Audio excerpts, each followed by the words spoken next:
Magandang araw po mga kaibigan. Muli po ay narito tayo. Sasagot muli ng isa na namang magandang tanong at ang tanong na ito ay kung ang Ama ay Diyos at ang Anak ay Diyos, si Jesus, at ang Banal na Espiritu ay Diyos, ibig bang sabihin nito, tatlo ang Diyos? Iyan po kaibigan ang atin pong bibigyan ng kasagutan mula po sa Banal na Kasulatan. Atin pong pag-aaralan ngayon ang tungkol sa Trinity, ang misteryo ng Kadiyusan. Ngunit bago po tayo magpatuloy mga kaibigan, huwag po ninyong kailimutang i-like at i-share ang videong ito. At gayon din ay akin po kayong inaanyayahan na mag-subscribe sa channel na ito para po mapanood pa po ninyo ang iba pang mga pag-aaral sa Banal na Kasulatan. At kung kayo naman po ay meron pong katanungan, akin po kayong inanyayahan na mag-iwan lang po kayo ng comment sa ibaba. So, ngayon mga kaibigan, tayo po'y dadako na sa atin pong pag-aaral. Ngunit bago po yun, tayo po ay manalangin. Let's pray. Mahal namin Panginoon, Lord, salamat po muli sa karapatan na mag-aaral kami ng inyong mga salita. Patnubayan po ninyo, O Diyos, ang aming pong pag-aaral na pinakamahalaga ang tungkol po sa inyo. Kaya hiniling namin ang inyo pong pangunguna sapagkat kung kami sa aming mga sarili, ang aming pong katalinuhan ay hindi po aangkop sa inyo pong karunungan, Panginoon. Kaya gabayan po ninyo kami, Ama, at nawa ang tanong na ito ay magbibigay linaw sa nagtanong ang mga kasagutan sa Banal na Kasulatan. Ito po, Ama, ay aming pong hiling at samo sa pangalan ni Jesus. Amen. Ang pinakapundasyong aral ng Biblia ay ang pag-ibig sa Diyos. Ito po ang sabi ng aklat ng Deuteronomy chapter 6 and verse 5. At inyong iibigin ang Panginoon mong Diyos ng iyong buong puso at ng iyong buong kaluluwa at ng iyong buong lakas. Ang tanong, maaari mo bang ibigin ang isang tao na hindi mo kilala? Hindi. Kaya nga ang tanong natin ngayon, maaari ba kayang makilala ng nilalang ang kanyang manlalalang? Ito po ang sabi ni Jesus sa aklat ng John, chapter 17 and verse 3. John 17 verse 3 ang sabi, at ito ang buhay na walang hanggan, na ikaw ay makilala nila na iisang Diyos na tunay at siyang iyong sinugo sa makatuwid bagay si Hesukristo. Ang nais po ng Panginoon, ang nais po ni Jesus ay makilala po natin ang iisang Diyos na tunay. At yan po ang atin pong pag-aaralan ngayon. Sino po ba yung iisang Diyos na tunay na sinasabi ni Jesus dito sa Banal na Kasulatan? Ngunit bago po ang lahat, bago po tayo magpatuloy sa pag-aaral na ito, nais ko lang pong sabihin sa inyo mga kaibigan na ang misteryo ng Kadiyusan ay patuloy pong magiging misteryo. Ang atin lamang pong pag-aaralan po ngayon ay yung pong mga katotohanan na ipinahayag sa atin ng Diyos, at yung iba na mga hindi po maire-reveal sa atin ay mananatili po itong lihim sa Diyos sapagkat ang lihim po sa atin, sapagkat ito po ang sinabi ng Diyos sa atin sa aklat ng Deuteronomy 29 verse 29, ang mga bagay na lihim ay nauukol sa Panginoon nating Diyos, ngunit ang mga bagay na hayag ay nauukol sa atin at sa ating mga anak magpakailanman, upang ating magawa ang lahat ng mga salita ng kasulatang ito. Malinaw po na ang lihim ay nauukol sa Diyos at yung mga hayag ay nauukol po sa atin. Kaya nga tungkol po sa Kadiyusan, tungkol po sa Trinity na atin pong tatalakayin po ngayon, hindi ko po ina-assure sa inyo na masagot po natin ang lahat ng misteryo ng Kadiyusan. Ang tanging ma-assure ko lang po sa inyo ay atin pong papag-aralan at aalamin, titignan ang mga ipinahayag ng Banal na Kasulatan tungkol po sa Trinity, tungkol po sa Kadiyusan. At sinabi nga ng mga awit, chapter 145, verse 3, dakila ang Panginoon at marapat na purihin, at ang kanyang kadakilaan ay hindi masayod. So ang atin pong mga kaisipan, mga kaibigan, ay limitado kumpara sa kaisipan ng Diyos. Kaya nga sinabi ng Banal na Kasulatan na hindi po natin masayod ang kadakilaan ng Panginoon. Actually, ito nga po ang sinabi sa aklat ng Job, chapter 11, verse 7 to 9. Ito po ay nasasalin ng New Living Translation. Ang sabi po dito, can you solve the mystery of God? Can you discover everything about the Almighty? Such knowledge is higher than the heavens. And who are you? It's deeper than the underworld. Do you know? It is broader than the earth, wider than the sea. So malinaw mga kaibigan na hindi po natin lubusan pong maipaliwanag ang misteryo ng kadyusan. Kaya nga, ang tangi lamang po nating aalamin po ngayon at tatalakayin ay yun lamang pong ipinahayag po sa atin ng Biblia tungkol po sa kadyusan. Ngayon po mga kaibigan, meron pong iba't ibang mga paniniwala tungkol po sa kadyusan. Ang una po dito ay ang paniniwala na tinatawag na politism. Ang politism ay naniniwala na mayroong maraming Diyos. At ito po, halos lahat ng mga paganong relihiyon ay naniniwala na ang Diyos ay napakarami. At mapansin po natin yung mga Diyos nila ay hindi rin nagkakaisa. Sila po ay hindi nagkakasundo. So maraming iba't ibang klase ng Diyos. No, yun po ay paniniwala ng mga politism. Pangalawa po ay yung paniniwalang monotheism. Ang paniniwalang ito naman ay naniniwala sila na merong isang Diyos lamang. Ito po ay kabaliktaran ng paniniwala ng mga pagano. At ang pangatlo po ay yung Ebionites. Ang mga Ebionites po ay nagtuturo na si Jesus ay ipinanganak na normal na tao, subalit katangi-tangi ang kanyang buhay at sa panahon ng kanyang bautismo ay inampo ng kadyusan. So, ang tao na naging Diyos, yan po ang paniwala nila tungkol kay Jesus. Ang tao na inampon, kaya siya ay naging Diyos. Yung sumunod naman po ay ang modalism or Sibylinism. Ang kanila pong turo tungkol sa Diyos ay nagtuturo sila na ang Diyos ay isang persona na nahayag sa tatlong anyo o kaparaanan. Sinasabi nila na sa Old Testament ang Diyos ay naghayag o nagpahayag bilang Ama, at pagdating naman daw po sa Bagong Tipan, especially doon sa Four Gospel, ang Diyos po ay nagpahayag bilang anak, at pagdating po sa kapanahunan ng mga iglesia, ang Diyos po ay nagpahayag bilang Espiritu. So, paniniwala nila na isang persona ang Diyos sa magkakaibang panahon, no? So, kinuha niya yung magkakaibang katauhan. So, ang Diyos ay isa lang talaga na persona. Siya rin yung si Jesus, siya rin yung banal na Espiritu, at siya rin yung Ama. Ang panglima namang pong paniniwala ay ang paniniwalang Arianism.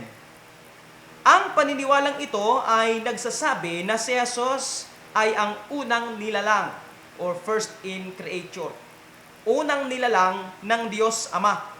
Siya o sila ay naniniwala na si Jesus ay ang unang nilalang ng Ama na ang pangalan ay Michael, ang Archangel. Itinuturo nila na mayroong dakilang Diyos, iyon ay ang Ama, at si Jesus yung maliit na Diyos. Sa mga paniniwalang ito, mga kaibigan, mga kapatid, tungkol sa kadyusan, ano nga po ba talaga ang sinasabi ng Biblia tungkol sa kadyusan? Ano nga po ba ang itinuturo ng Biblia? Meron nga po bang Trinity? O ito po ba ay katuruan lamang ng mga Roman Catholic? Ano nga po ba ang tungkol dito? So, para po atin pong sagutin ang tanong na yan, nais ko pong simulan sa pagsagot sa tanong na ano ba ang Trinity? Ang Trinity po ay mula sa salitang Latin na Trinitas, na ang ibig sabihin ay threefold o tatluhan sa Tagalog. Ang malapit na pagkakaisa ng isang grupo ng tatlo na itinuturing na isang unit o pangkat. Yan po ang ibig sabihin ng Trinity. So sila po ay isang grupo, pero sila po ay tatlo na nagkakaisa. Yan po ang ibig sabihin ng Trinity. Actually, ang salitang Trinity ay unang ginamit noong AD 180 hanggang 110, bago po ang pagkamatay ni Juan. Actually, ang halimbawa nito ay si Tertullian, isa pong African apologist na nabuhay noong 160 hanggang 215 AD. Ito po ang kanyang sinulat. Ang sabi niya, "We define that there are two, the Father and the Son, and three with the Holy Spirit. And this number is made by the pattern of salvation, which brings about unity in Trinity." So malinaw po mga kaibigan na bago po magkaroon ng Roman Catholic Church, ang mga nauna pong mga Kristiyano ay ginagamit na po ang salitang Trinity. Kaya ang salitang Trinity sa kadyusan. Kaya nga ang Trinity ay hindi po ito turo ng mga Roman Catholic Church, kundi ang Trinity ay isa na po sa mga paniniwala ng mga Kristiyano noong una pong mga panahon bago po ang Roman Catholic Church. So, ang Trinity po ay ginagamit na katawagan sa kadyusan, sa Ama, sa Anak, at sa Banal na Espiritu. At actually, wala po tayong mababasa word for word sa banal na kasulatan ng salitang Trinity. Pero hindi po ibig sabihin na hindi na po ito katotohanan, sapagkat marami po tayong mga ginagamit na mga salita na wala po sa Biblia, katulad na lamang po ng salita po mismong Bible.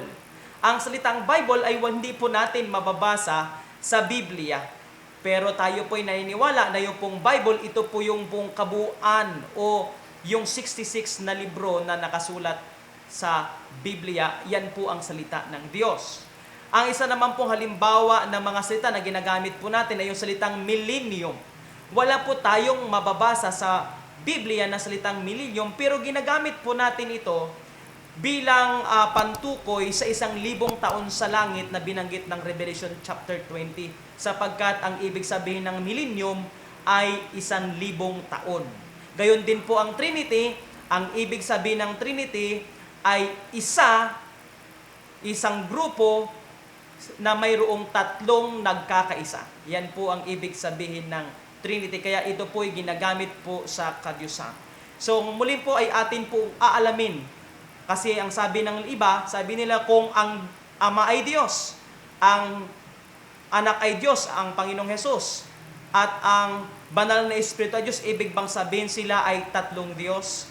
So ngayon po ay atin po itong tatalakayin ang tungkol po sa Trinity, ang tungkol po sa kadyusan, at atin pong titignan ang mga talata. So para po maunawaan po natin ang Trinity, ang turo o mga aral tungkol sa Trinity, mahalaga po na atin pong titignan ang 30 bahagi. Kaya sa pag-aral po natin, ito po ang atin pong titignan.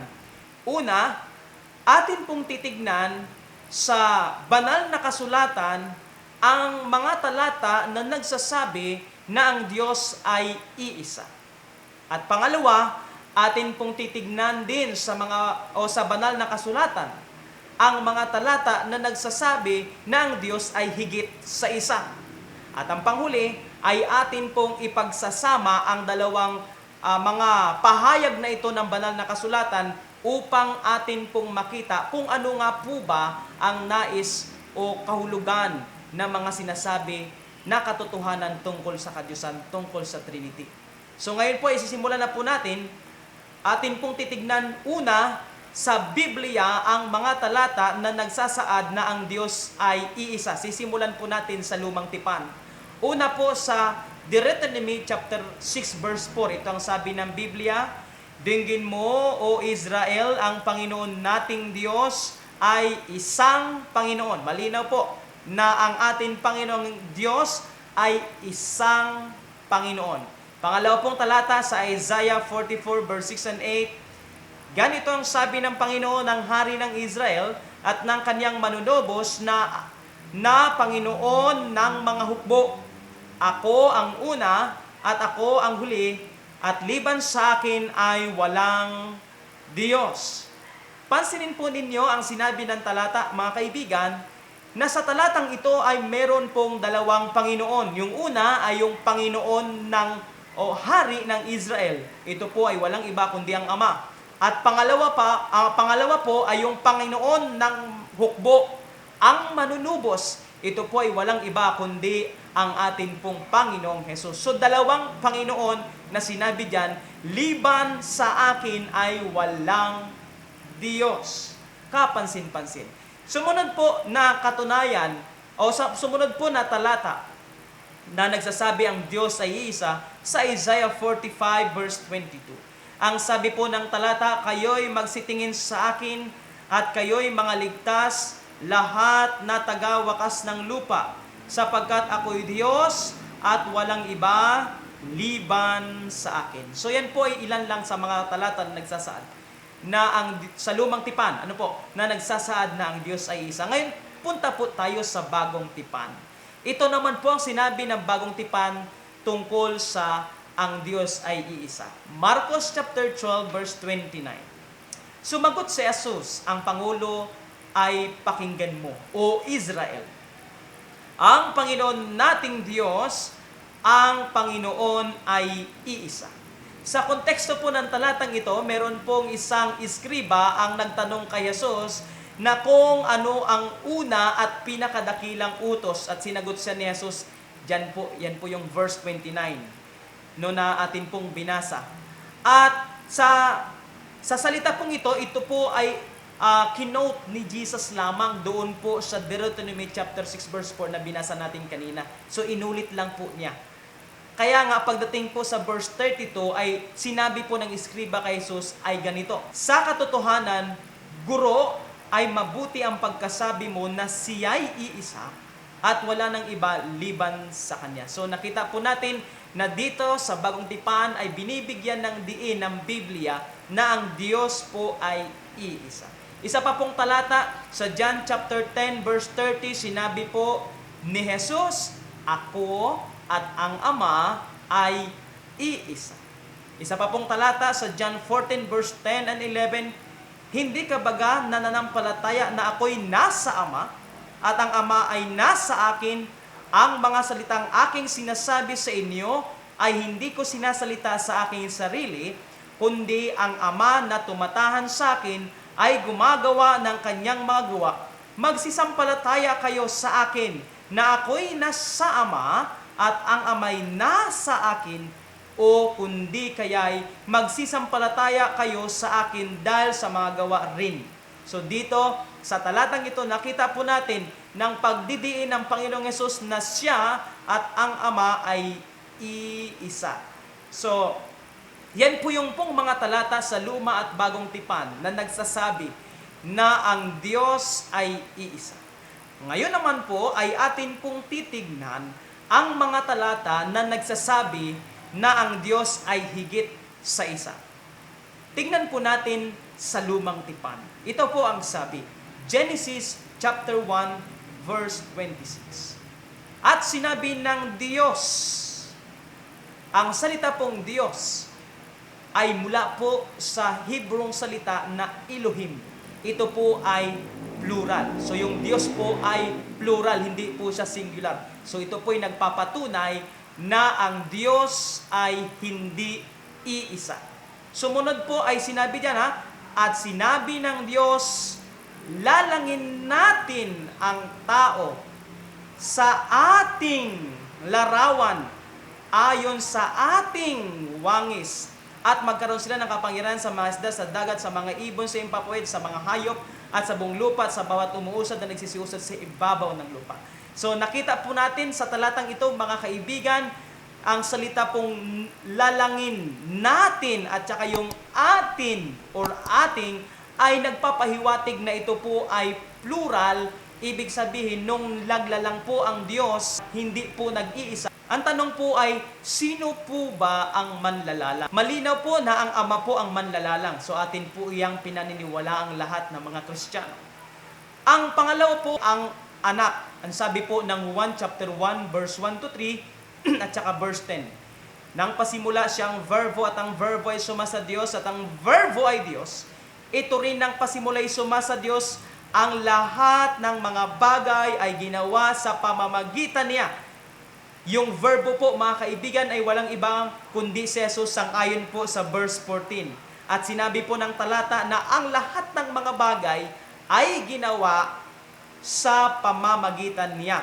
At alinman sa lahat ng ginawa ay hindi ginawa kung wala siya.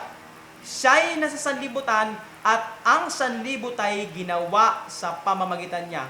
Yan po'y sinabi sa verse 10. At hindi siya nakilala ng sanlibutan. So, malinaw po sa talata na si Jesus po ang manlalalang. So, una, ang Amang manlalalang, sumunod ang Panginoong Jesus ang manlalalang. Sumunod po na manlalalang ay ang banal na Espiritu. Ito po ay mababasa natin sa Job chapter 33 verse 4. Ang sabi, nilalang ako ng Espiritu ng Diyos at ang hininga ng makapangyarihan sa lahat ay nagbigay sa akin ng buhay. So malinaw po na sa talata na ang banal na Espiritu ay manlalalang. Kaya nga nung sinabi ng Genesis chapter 1 verse 26, nalalangin natin, ibig sabihin, ang manlalalang po ay ang Ama, ang Anak, at ang Banal na Espiritu. At tandaan po natin mga kaibigan, na ang manlalalang ay Diyos lamang at wala na pong iba. So Diyos lamang. So malinaw na ang Ama, Anak, at Banal na Espiritu ay isang Diyos. Subalit sa binasa nating verse sa Genesis chapter 1 verse 26, nakita po natin yung ang Diyos ay hindi po nag-iisa.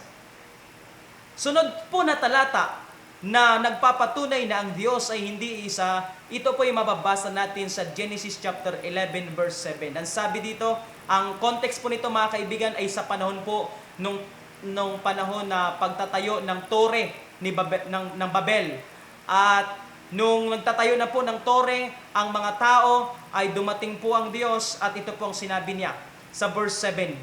Halik kayo, tayo'y bumaba at yan din ay ating guluhin ang kanilang wika na anupat sila'y huwag katalastasan sa kanilang salita. So malinaw na noong pong ginulo ng Diyos ang wika ng mga tao, sinabi ng Diyos, halik kayo, tayo'y. So nakita po natin yung pagiging plurality ng Diyos. So isa po yan. At isa pa po sa Genesis chapter 3 verse 22, ang sabi po ng talata, at sinabi ng Panginoong Diyos, narito't ang tao'y naging parang isa sa atin na nakakilala ng mabuti at masama. At baka ngayon iunat ang kanilang kamay at pumitas naman ang bunga ng punong kahoy ng buhay at kumain at mabuhay magpakailanman. So nakita naman po natin dito mga kaibigan, yung pong sinabi ng Diyos, narito't ang tao'y naging parang isa sa atin. So plurality nakita po natin dito. Maraming beses na ang Diyos inilarawan ang kanyang sarili sa paggamit ng plural term o pangmaramihang pagpapahayag katulad ng atin, natin, tayo'y. So ito po'y katunayan sa doktrina ng Trinity. No? Dahil dito ay nagpapahiwatig na ang Diyos ay higit sa isang persona. Isa pa pong talata, Isaiah 48 verse 16. Ang sabi po ng Biblia, kayo'y magsilapit sa akin, inyong dinggin ito. Mula sa pasimula ay hindi ako nagsalita ng lihim. Mula ng panahong nangyari ito, nandun nga ako. At ngayon sinugo ako, tumutukoy sa Panginoong Hesus, ng Panginoong Diyos, tumutukoy sa Ama, at ng Kanyang Espiritu. So makikita po natin dito mga kaibigan, ang tatlong persona ng kadyusan. Yung una, sinugo ako, walang iba kundi si Jesus, ng Panginoong Diyos, ang Ama, at ng Kanyang Espiritu, ang Banal na Espiritu. So, tatlong persona ng kadyusan. Ngayon naman po ay titignan po natin ang mga talata sa Bagong Tipan na nagsasabi na ang Diyos ay higit sa isa. Una po ay ang nasa Matthew chapter 3 verse 16 and 17, ito pong sinabi.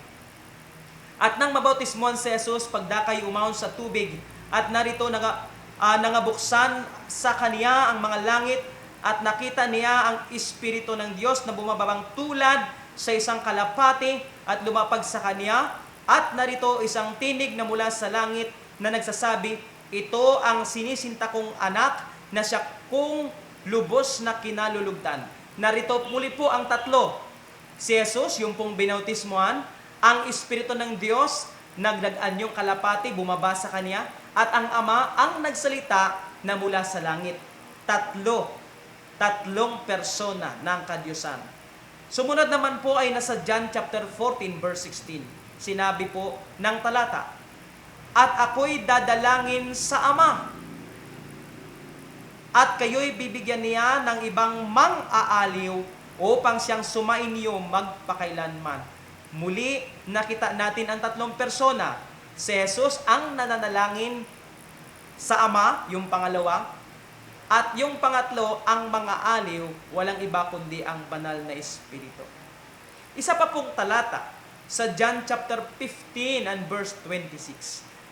Datapwat pagparito ng mang-aaliw na aking susuguin sa inyo mula sa Ama, sa makatuwid bagay ang Espiritu ng katotohanan na nagbubuhat sa Ama ay siyang magpapatotoo sa akin. So muli nakita po natin yung pong tatlong persona, yung mga aliw, yung si Jesus at saka yung Ama. Isa pa pong talata sa Matthew 28 verse 19. Dahil dito magsiayon nga kayo at gawin ninyong mga alagad ang lahat ng mga bansa, na sila'y inyong bautismuhan sa pangalan ng Ama, ng Anak, at ng Espiritu Santo. So sa panahong ito mga kaibigan, nakita po natin na nung tinawagan ng Panginoon ang mga alagad na ipangaral ang Ebanghelyo, sinabi ng Panginoon sa mga alagad na bautismuhan, ang mga magsampalataya sa pangalan ng Ama, ng Anak, at ng Espiritu Santo. So tatlo muli na persona ng kadiyusan ay nakita po natin dito. Sumunod po na talata sa ikalawang Korinto chapter 13 and verse 14. Ang biyaya ng Panginoong Hesukristo at ang pag-ibig ng Diyos at ang pakikisama ng Espiritu Santo ay sumainyong lahat. So ito po sa panahon ng mga alagad kung paano po sila nagbabasbas. Ginagamit po ang Panginoong Hesus, ang pag-ibig ng Diyos Ama, at ang banal na Espiritu. So malinaw po yung pong tatlong persona po sa talatang ito. So ngayon po mga kaibigan, nakita po natin sa banal na kasulatan, sa Luma at saka sa Bagong Tipan, yung pong mga talata na nagsasaad na ang Diyos ay iisa. Nakita din po natin sa banal na kasulatan, sa Luma at saka sa Bagong Tipan, na nagsasaad na ang Diyos ay higit sa isa. Parang magkatunggali yung pong dalawa. Parang magulo. Ngunit, mga kaibigan, ang tanong dito ay kung papaano natin pag-iisahin ang dalawang katotohanan na binanggit sa Biblia, na ang Diyos ay isa at the same time ang Diyos ay higit sa isa. So, ang Trinity po, o ang kadiyusan, ay hindi po mahirap maunawaan kung atin pong mauunawaan ang salitang iisa na ginamit ng Biblia. Ano nga po ba ang ibig sabihin ng iisa na tinutukoy ng Biblia tungkol sa Diyos na ang Diyos ay iisa? Yan po ang atin pong titignan. At isa po ay titignan po natin ang isa pong halimbawa niyan sa Deuteronomy chapter 6 and verse 4. So titignan po natin yung salitang iisa. Ito po ang sinabi ng Biblia. Deuteronomy 6 verse 4, dinggin mo, O Israel, ang Panginoon nating Diyos ay isang Panginoon. Sinabi ng talata na ang Diyos ay isang Panginoon. Ang salitang isa or one sa Ingles ay hango sa salitang Hebreo na ikchad. Ito po ay hindi nangangahulugan iisa sa bilang, kundi ito po ay nangangahulugang iisa sa pagkakaisa. iisa sa pagkakaisa. Kaya nga kapag ka po yung tatlo ay ganap na nagkaisa, sila po ay itinuturing na isang bahagi o isang unit. Ito ay hindi nangangahulugang tatlo. Kapag ka po ang tatlo ay lubos na nagkaisa, sila po ay itinuturing na isang bahagi o isang unit. So hindi po nangangahulugan na nawala na yung tatlo. So ito lamang po ay nangangahulugan sila po ay naging isa, naging united, mga kaibigan. So ang halimbawa po niyan ay sa pag-aasawa. Ano po, yung tungkol po sa pagiging isa. Ito po ang sinabi ng Genesis chapter 2 verse 29. Kaya't iiwan ng lalaki ang kanyang ama at ang kanyang ina at makikipisan sa kanyang asawa at sila'y magiging isang laman. Sinabi ng Biblia na kapag ka ang lalaki at babae sila'y ikinasal, sila po ay tatawaging isang laman. Pero sa katotohanan, sila po'y dalawang laman. Pero sinabi ng Bible, isang laman. Yun po ang sinabi ng Bible, kaya kailan po nating tanggapin sapagkat sinabi ng Biblia. So sila po'y isang laman. Hindi, yung salita pong isa po doon, mga kaibigan, ay hindi po nangangahulugan sa bilang, kundi sila po'y naging isa sa pagkakaisa. Sila po'y magiging isa na sa layunin, magiging isa na ang kanilang panukala, magiging isa na ang kanilang plano. Hindi po sa bilang. Okay? So malinaw po yun. So kung yung dalawa ay naging isa, do you think yung tatlo pwede din bang mag-iisa? Yes, pwede pong maging isa, hindi sa bilang, kundi sa layunin. Kasi kung ganito po ang magiging senaryo, kung itong lalaki at itong babae, sila ay mag-asawa, ibig bang sabihin nun, yung lalaki ay sasanib sa babae at sila na magiging isang talagang laman? O di kayo yung babae sasanib sa lalaki at sila ay magiging isang laman? Hindi po ganon, mga kaibigan. Ang tinutukoy po ng Biblia na isa or iisa ay doon po sa pagkakaisa, sa pagiging united. No po, sa pagiging united, hindi po sa bilang. Ano po? Malinaw sa banal na kasulatan na ang Diyos ay isang Diyos. At ang Diyos, ayon sa Genesis 1:26, ay plural o pangmaramihan. Parang pamilya, plural din. Plural, parang katulad din ng isang platon. Plural din po yon. So, ganun din po ang Diyos, plural. Pero sa isang pamilya ay composed of depende kung yung iba merong 3 person, merong ama, anak at saka yung ama, anak at saka yung asawa. Yung iba namang pamilya ay 5. Yung iba ay 10. So depende sa dami ng pamilya. Pero tinawag po silang isang pamilya. Hindi po sila maraming pamilya, kundi isang pamilya. Ganon din po ang Diyos. Tinawag po sa Bible na sila'y isang Diyos, pero sila po ay mayroong 3 persona. Parang yung isang platon. Halimbawa, sa isang platon, mayroong 7 sundalo. So, sila po ay tinawag na isang platon. Hindi po tinawag na 7 platon. So, isa lang po talaga sila na platon, pero sila po ay 7 sundalo. Ganon din po sa Diyos. Tinawag po na isang Diyos, pero sila po ay 3 persona. Kasi po, uulitin ko po, ang salitang Diyos ay plural o pangmaramihan. No po, iisa lang po ang Diyos, pero 3 persona. Hindi po sila 3 Diyos, kundi iisa na Diyos, pero 3 persona. Parang isang pamilya na mayroon pong 3 miyembro. Hindi po sila 3 pamilya, kundi isang pamilya lang na mayroong 3 miyembro. Ganon din po ang Diyos. Isa lang na Diyos, pero 3 persona. Sila po'y iisa hindi sa bilang, kundi iisa sila sa layunin, kapangyarihan, otoridad, plano, ugali, pag-ibig. So, iisa po sila, kaibigan. Yun po ang ibig sabihin. So, isa pa po sa Bagong Tipan na halimbawa tungkol sa pag-asawa, yung sinabi ni Jesus sa Matthew chapter 19 verse 4 to 6, sinabi ng Biblia, at siya sumagot at sinabi, hindi ba ninyo nabasa na ang lumalang sa kanila buhat sa pasibula ay sila'y nilalang niya na lalaki at babae. At sinabi, dahil dito iiwan ng lalaki ang kanyang ama at nina at naikipisan sa kanyang asawa at ang dalaway magiging isang laman. Kaya nga hindi na sila dalawa, kundi isang laman.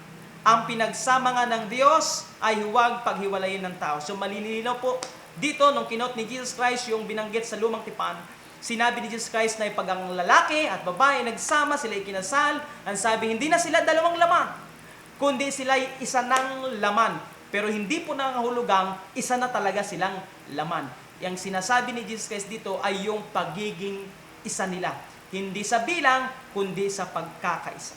Isa pa pong halimbawa ay yung pong sa iglesia. Ito po ang sabi ng Galatia, chapter 3, verse 28. Walang magiging Hudyo o Griego man, walang magiging alipin o malaya man, walang magiging lalaki o babae man, sapagkat kayong lahat ay iisa kay Kristo.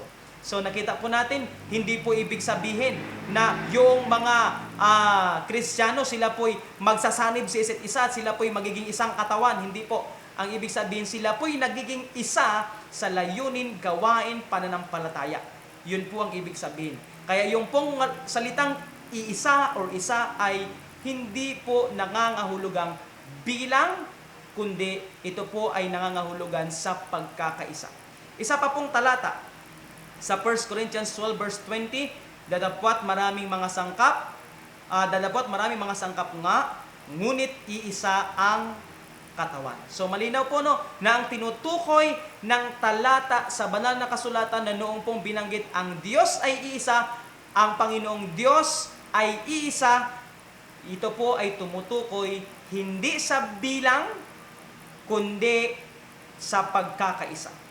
No po mga kaibigan. Kaya ang isa pa po na talata, halimbawa diyan, ay sinabi po ni Jesus sa John chapter 17 verse 10 to 11, sabi dito. At ang lahat ng mga bagay ay iyo. Panalangin ni Jesus Christ sa kanyang Ama. At ang mga iyo ay akin, at ako'y lumuluwalhatis sa kanila. At wala na ako sa libutan, at ang mga ito ay nasa libutan. At ako'y paririyan sa iyo, Amang banal. Ingatan mo sila sa iyong pangalan. Yaong mga ibinigay mo sa akin upang sila'y maging isa. Nagaya naman natin. Nakita po ninyo mga kaibigan, yung paghahalin tulad ni Jesus sa kanyang Ama, na sila'y isa, inihalin tulad niya sa iglesia o sa mga nagsampalataya sa kanila o sa kanya na sila'y nag-iisa din o nagkakaisa. So ang salitang isa mga kaibigan ay mahalaga na maunawaan natin na ginamit pantukoy sa kadyusan, ito po ay tumutukoy hindi sa bilang ng kadyusan, kundi sa pagkakaisa. At patuloy po sa verse 20 at 21, hindi lamang sila idinadalangin ko, kundi sila rin naman na mga nisampalataya sa akin sa pamagitan ng kanilang salita, upang silang lahat ay maging isa, na gaya mo Ama sa akin, at ako'y sa iyo, na sila na may sumaatin, upang ang salibutan ay sumampalataya na ako'y sinugo mo. So dito po mga kaibigan, sa mga talata na atin pong nabasa, nakita po natin na ang salitang isa or one ay hindi tumutukoy sa bilang ng kadyusan, kundi sa pagkakaisa. Kung kaya naman, ang kadyusan ay mas tumpak na tawaging tri-unity. Kumpara sa Trinity, mas tumpak na tawaging tri-unity. Ang tatlong nagkakaisa. Isang Diyos, no? Iisang Diyos sa kaisipan, kapangyarihan, ugali, layunin, panukala at iba pa. Hindi sa personalidad, kundi sa pagkakaisa sa kapangyarihan, ugali, layunin at marami pa. Mga kaibigan, ang Diyos ay iisa na may tatlong persona. Ngayon, bakit po ba kailangan nating paniwalaan na ang Diyos ay may tatlong persona? Una po, sapagkat ito ang katotohanan na sinabi po ng banal na kasulatan. Ang sabi nga sa John 8 verse 32, at inyong may kilala ang katotohanan at ang katotohanan ang siyang magpapalaya sa inyo. Kaya mahalaga mga kaibigan na kung ano ang sinabi ng Biblia, kung sinabi ng Biblia na ganito, na ang Diyos ay isa, tatanggapin po natin yon. Samantalang sinabi ng Diyos ay higit sa isa, tatanggapin po natin yon. Kaya nga mahalaga din ngayon pong araw na ito natuklasan natin na yung salitang iisa ay hindi tumutukoy sa bilang ng persona ng Diyos, kundi ang salitang iisa ay tumutukoy sa pagkakaisa ng Diyos sa layunin, kaisipan, ugali at marami pa. Pangalawa po, napakalagahan kung bakit dapat paniwalaan natin na ang Diyos ay may tatlong persona. Ito sapagkat ito po ay magbibigay sa atin ng kapayapaan na mayroong tatlong persona ang Diyos na gumagawa para sa ating ikaliligtas. Tatlong persona na lumikha sa atin. At noong ang tao'y nahulog sa kasalanan, silang tatlo din ang nagpanukala ng atin pong kaligtasan. Ang gumagawa sa atin para po tayo manumbalik po sa katwiran ng atin pong Panginoong Hesus. Isa pa po sa katunayan na ang Diyos ay hindi iisa ang bilang ay mababasa sa unang Juan chapter 4 verse 8. Ang sabi po, ang hindi umiibig ay hindi nakakilala sa Diyos sapagkat ang Diyos ay pag-ibig. Ang pag-ibig, ang pag-ibig na ito po yung pag-ibig na tinatawag na agape sa original na lingwaheng Griego. Ito po yung pag-ibig na dalisay. Pag-ibig na hindi makasarili. Subalit upang ang tunay na pag-ibig, ito yung agape love, na pagmamahal, ay umiral, kinakailangan nito ang tagapagbigay at tagatanggap ng pag-ibig. So, kinakailangan ng tagapagbigay ng pag-ibig at tagatanggap ng pag-ibig. So, hindi po pwede na ibigin mo yung sarili mo. Ibig sabihin, pwede bang mahalin ng isang tao, magmahal siya kahit wala siyang mamahalin? So, hindi po pwede. Kaya nung sinabi ng Biblia na ang Diyos ay pag-ibig, isa pong katunayan na ang Diyos ay hindi po nag-iisa. So, hindi po nag-iisa ang Diyos. Maliban na lang na pag sinabi natin na mahal ko ang sarili ko. So, yun po ay self-love, makasarili. Yan po ang pinakapundasyon ng kasalanan. No po? Yung pong pagiging makasarili, pag-ibig sa sarili. So kaya po, yan po ay sa kasalanan. Kaya nga nung sinabi ng Biblia na ang Diyos ay pag-ibig, isa pong katunayan na ang Diyos ay hindi iisang persona sapagkat sa Biblia, ang Diyos po ay mayroong tatlong persona. Ang Ama, ang Anak, at ang Espiritu Santo. Sila po ay iisang Diyos. So, malinaw mga kaibigan, mga kapatid, I hope na nagbigay po ng kalinawan sa inyo ang Trinity, ang Kadyusan, na ang Diyos ay iisa, ang Ama, ang Anak, at ang Espiritu, sila po ay iisa, hindi sa bilang, kundi iisa sa layunin, pag-ibig, ugali, karakter, plano, at marami pang iba. So nawa po mga kaibigan, mga kapatid, ay naging malinaw po sa inyo ang tungkol po sa Trinity sa pag-aaral po natin ngayon. Ito po ang Diyos na nagmamahal po sa atin. Ang Diyos Ama na inihandog ang kanyang nag-iisang anak pantubos sa ating kasalanan. At ang Diyos, ang banal na Espiritu na siya naman pong gumagawa sa ating pong buhay sa panahon natin ngayon upang tayo'y maibalik sa kadalisayan ng ating pong karakter. Maibalik po sa Diyos sa pamagitan ng ating Panginoong Hesus na siya po nating tagapagligtas. Mga kaibigan, kung meron pa po kayong mga katanungan, ay mag-iwan lang po kayo ng comment sa ibaba. At maraming salamat po sa inyo pong panood. Muli po, huwag po ninyong kalimutang i-like at i-subscribe ang channel na ito. Maraming salamat po. Pagpalain po kayo ng Panginoon. Tayo po'y sa mandaling manalangin. Let's pray. Mahal naming Panginoon, salamat po sa mga katotohanan na ipinahayag po ninyo sa amin tungkol sa inyo pong sarili na kayo po, Ama, ay iisa, ang Anak at ang Banal na Espiritu. Kayo ang tatlong persona ng Kadiyusan na gumagawa sa amin pong ikaliligtas. Kaya nga, Panginoon, naway patuloy na kilusin kami sa pagsisisi at pagbabalik loob sa inyong banal na kalooban. Ito po ang aming dalangin, pagpalain at nawa ay naging malinaw ang pag-aaral na ito, ang katanungan na ito sa mga manunood. Ito po ang aming dalangin sa pangalan ni Jesus. Amen. Para sa susunod na pag-aaral o mga katanungan, maaaring bumisita sa aming Facebook page or mag-subscribe sa aming YouTube channel.